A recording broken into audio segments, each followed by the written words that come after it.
Quand la situation est analysée, la stratégie définie et les mesures planifiées, alors on arrive vers le point 5, les chiffres et les comptes prévisionnels. Quand vous cliquez dans l'outil Business Plan sur compte prévisionnel, vous allez voir en premier le bilan et le compte des résultats, et cela pour les années que vous avez données dans les informations de base. Et donc pour nous, dans ce cas, de 2016 jusqu'à 2020.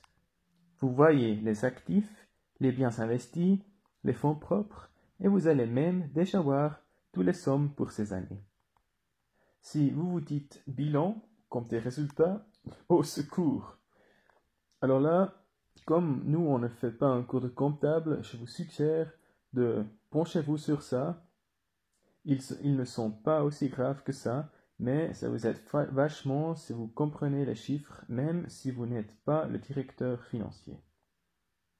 Ici, un petit résumé. Qu'est-ce que le bilan?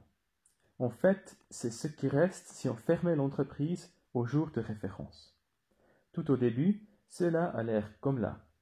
On a des planches de surf, des combinaisons et une voiture, tous achetés pour 9000 francs, et on a aussi besoin de l'argent de quelque part.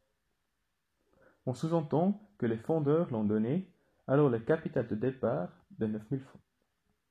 Si on fermait tous aujourd'hui et vendait les planches, les combinaisons et la voiture, on recevait 9000 francs, puis on devait rendre les 9000 francs aux fondeurs, alors l'entreprise a une valeur nulle. Alors, on a ici le compte des résultats. Comparé au bilan, cela ne nous montre pas ce qu'on a, mais qu'est-ce qu'on a atteint, ou même qu'est-ce qu'on va atteindre, car il s'agit ici d'un planning. En 2016, on sous-entend qu'on va gagner 70 000 francs, que nous faisons un bénéfice brut de 44 000, et là, en bas, on voit, une perte de 13 000. L'année prochaine, on va avoir un profit de 12 000, après 67 000, puis 124 000 et puis 166 000 francs de profit. Ça, c'est une espérance.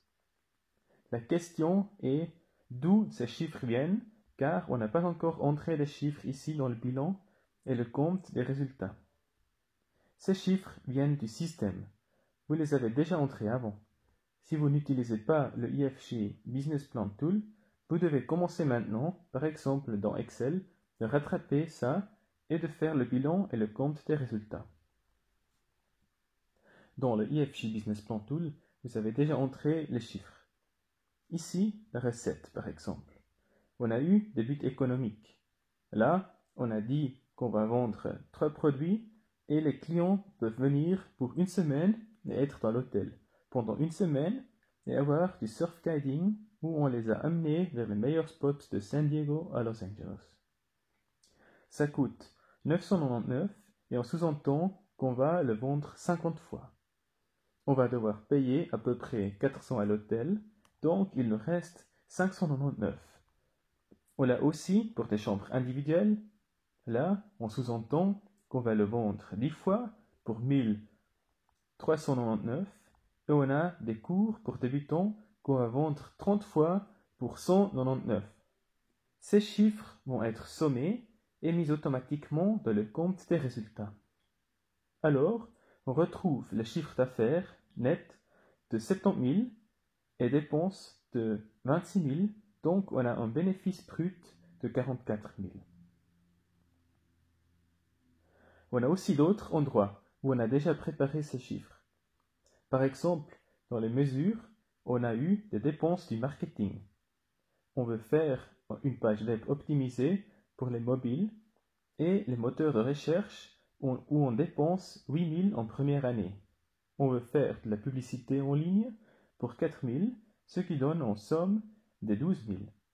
Ces 12, on les voit dans le compte des résultats sous marketing, 12 000 en première année, 16 en deuxième, 20 en troisième, 24 en quatrième et 28 en cinquième année. Retournons vite vers le bilan et le compte des résultats.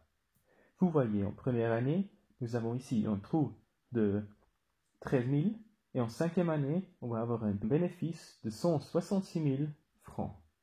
Ces chiffres vont provoquer des malaises chez de tels investisseurs ou même partenaires, parce que d'après leur expérience, ils vont se demander si ces chiffres ne sont pas trop optimistes. Alors, un petit avertissement d'après mon expérience de 23 ans entrepreneurial. Ça dure plus long, ça coûte plus et ça utilise plus d'énergie. Et cela partout et toujours. Alors, soyez prudents, pas trop optimistes, mais pas non plus pessimistes. Essayez de le faire d'une façon réaliste et écoutez ce que les autres gens vous disent quand vous leur montrez les chiffres. Qu'est-ce qu'on a encore dans les comptes prévisionnels? On a le calcul cash flow, ce qui veut dire quand est-ce que l'argent entre et quand il sort encore. Ce n'est pas une question de comment, mais de quand il entre et sort. On voit ici le plan cash flow de 2016 à 2020 et on peut voir où on gagne de l'argent et où on le dépense. Et là, on peut voir par exemple pour le 2016 qu'on va avoir un trou de 18 000. Vous allez vous demander, mais quoi, avant dans le bilan et le compte des résultats, on a eu une perte de 13 000. Pourquoi c'est de 18 000 d'un coup? Le calcul cash flow est ce qui se passe sur la banque et la caisse et le bilan et le compte des résultats est ce qui se passe en comptable. Vous vous souvenez, on a dit que pour commencer, on va en acheter une voiture. Cette voiture, on a ajouté dans les placements. Le Ford Exhibition, on l'achète pour des 5 000 francs en 2016 et on l'utilise pendant 3 années. C'est-à-dire qu'en 2016, il nous faut dépenser 5 000 francs. Dans le bilan, ces 5 000 francs ne vont pas être répertoriés tous dans l'année 2016, mais c'est réparti sur les 3 prochaines années. C'est pour cela que dans le bilan, la perte est moins grande du côté liquidité sur la banque.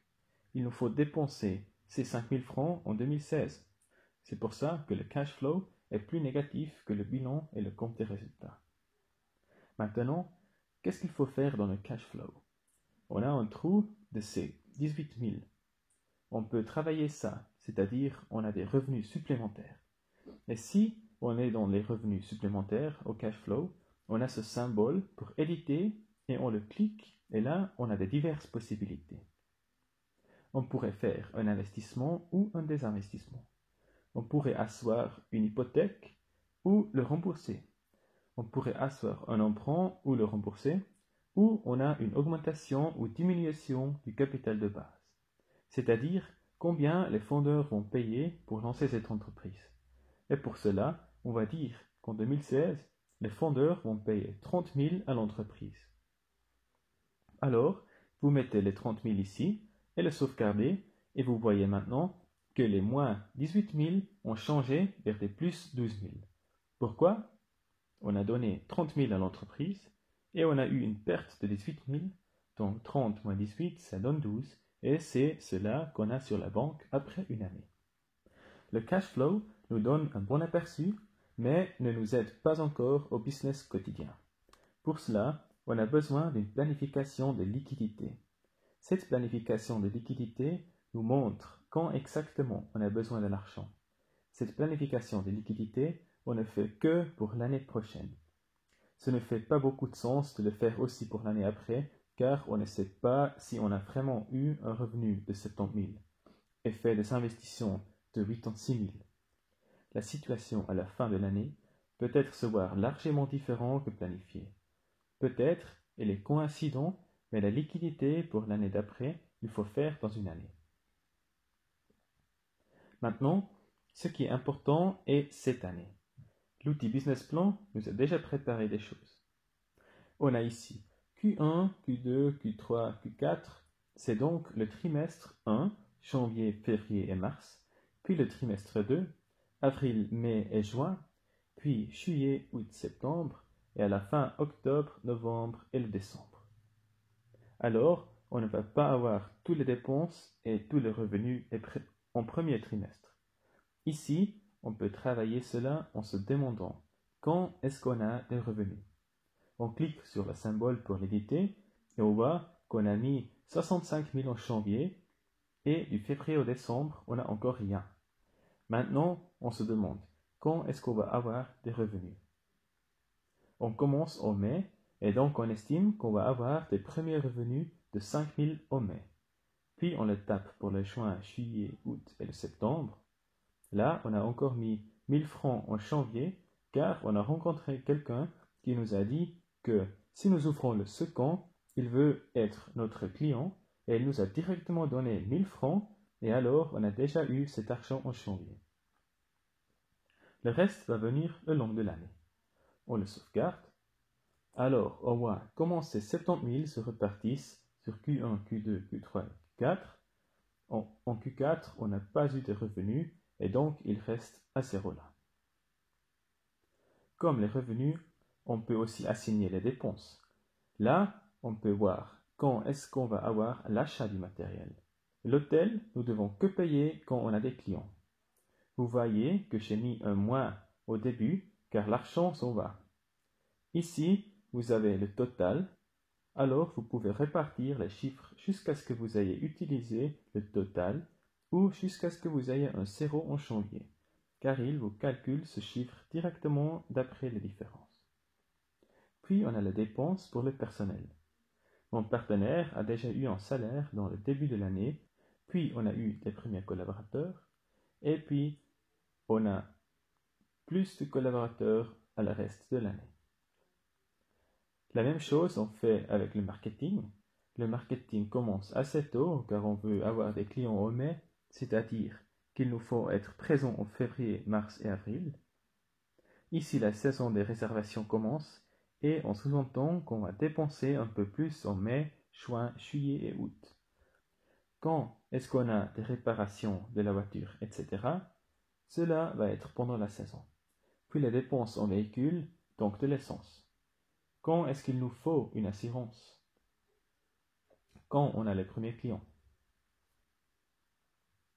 Comme ça, vous allez mettre les dépenses et ils vont aussi se repartir.